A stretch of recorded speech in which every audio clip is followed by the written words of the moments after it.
It's been a while since I've been in front of the camera chatting with you guys. Been a little bit bumpy. So I want to give like a lupus update, life update, just a chat. I'm feeling way better than I was like last week. This is my first week back at work after being off. So we're gonna get into that. Let's get into that.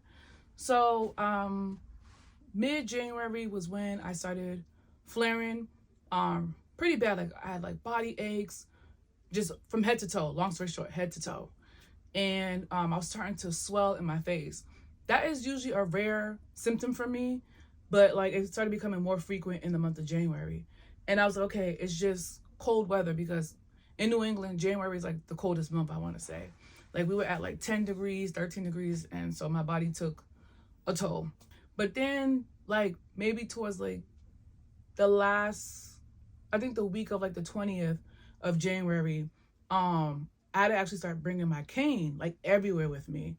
And usually when I flare, it's like I do it in the house, or if I'm like in my office, I walk around the office a little bit. But I was actually like bringing my cane to work, and like that was my first time like actually having to like walk in through the job with a cane and walking around and everyone looking at me like, are you okay? What happened? Are you all right? And I was like, yeah, I'm okay, just, you know, flaring. And that's when I kind of was like, wow, I feel like a mask is taken off my face, because it wasn't, this is me being honest, like it wasn't like embarrassment of wearing my rocking my cane. It was kind of like I don't know, just like a mask was taken off when people at my job finally seen like, wow, like she has, you know, oh, that was, you're so young, you have a cane. So it was like, but I felt good. Like I said, there's so much strength and vulnerability. So that was 2 weeks of me having to bring my cane everywhere. Then the last week of January, before I went to the Royal Rumble, my knee was like, my right knee was twice the size. So I got an appointment that Thursday before I left to Tampa, and my rheumatologist was able to drain my right knee. There was way more fluid than what she thought. She thought it was gonna be like probably like 30 cc's. It was ended up being like 50 cc's. It was like 3 syringes we had to go through to drain my knee. Never had to drain my knee before, but I was like, I need this pressure off my knee. You know, I want to join my trip.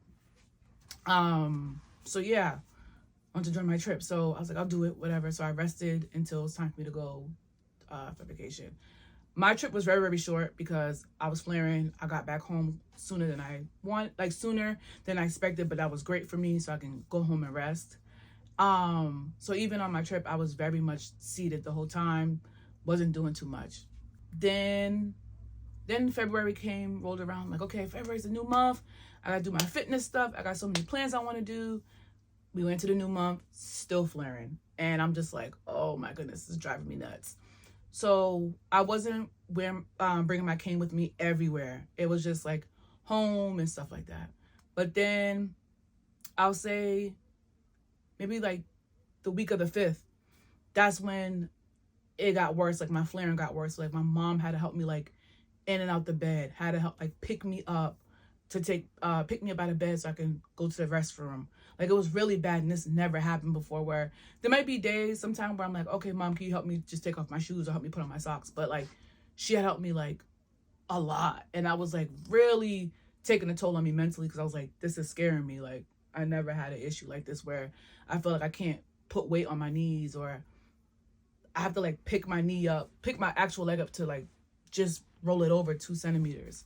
So my mom was such a big help and a great help. And I felt so bad because she's older and I don't want her to try to like, you know, throw my weight, but she's strong. She was helping me out a lot. So I just kept telling myself, okay, I'll get better.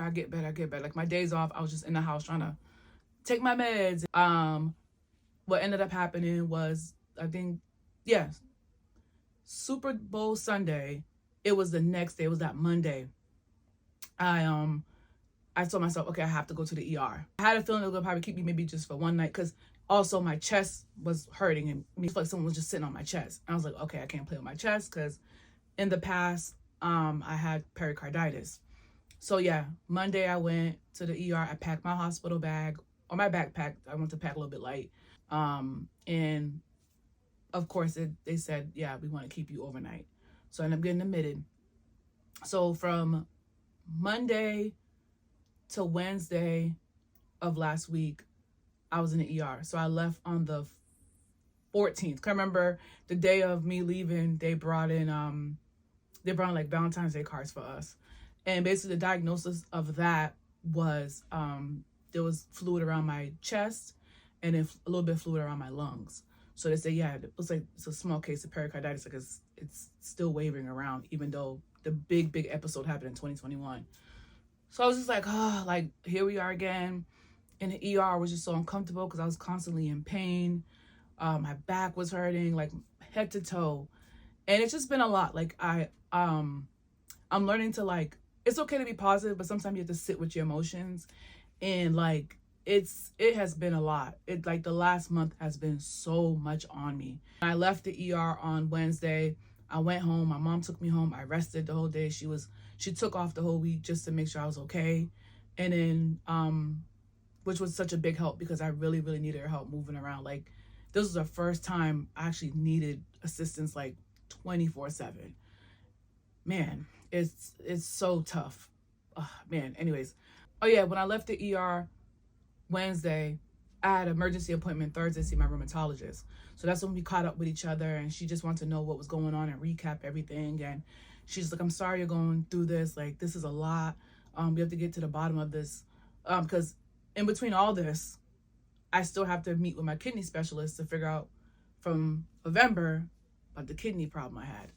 So I know it sounds like a big mumbo jumbo of everything, but again, I always try to keep my blog posts in order, which you can below. I'm just trying to do a nice month lump sum of everything. And she's like, you know, next week you're going to have an appointment with the kidney specialist. Because I was already written in stone for the past month anyway. So that's when she said her and my rheumatologist and the kidney specialist would now, you know, come together and figure out what new medication might be needed because my flaring is out of control. Like there's no baseline. And oh yeah, when I left the ER, they had me on 60 milligrams of prednisone. Before I was in the ER, I was only on 15. So to jump up like that is, I felt my body reacting to it. Because once you're on prednisone, you're wired. Like you're up in the middle of the night, your body's just like react. That's one of the side effects that I noticed. Because I'm a heavy sleeper. I sleep throughout the whole night. So I know when I'm on a high dose of prednisone or the body's reacting to the prednisone, I'm like up at 2, 3 in the morning, like it's 2 o'clock in the afternoon. So yeah, so I've been tapered down. I'm now on 40. I was advised to stay on 40 until I meet the kidney specialist. So yeah, I'm on 40. Finally, my knees are feeling better. Still a lot of pressure on it, but it doesn't hurt. I'm like walking sideways because this past weekend, man, like even with my cane, I was struggling to just go up the street or just walk up my block. But now I'm not wearing my cane. I'm not using my cane. And I just feel so thankful that I can actually like clean my room now. I can like organize my stuff I've been wanting to do. I could actually sit in front of the camera now and talk to you guys about what's going on because my face was flaring and I just don't want to sit. I know it's like the real nitty gritty of lupus, but I feel I'm not that comfortable yet to sit in front of the camera with my face like twice the size. So I was like, yeah, when my face goes down, then I can do a recap. And every time I have to do a recap throughout January and early February, face swelling, body aching. But now I feel good. This is my first week back because last week I was out. So this is my first week back, officially back at work in my regular scheduling. So feels good to like just get up out of bed and not needing my mom to help me. And I'm just thankful that I made it. I'm out the ER. I'm thankful that, you know, the chest pain is not here anymore. I'm just thankful to be moving and grooving and back in my motion. I can't wait to go back to the gym. I'm hoping next week I can go to the gym and get my groove back. Because that was the main thing I really want to do this year was get back really in a heavy routine. But I'm taking my time day by day. And yeah, so I'm doing good. I'm doing all right. You guys will see more of me in front of the camera now that I'm feeling better and better spirits, I should say. And yeah, definitely will be dropping more lupus content, more wrestling content, more lifestyle content. I'm feeling better, so, you know, I can do my foodie stuff too. I'm really excited about that. So yeah, I'll see you guys later. 2 and 2. Have a good day.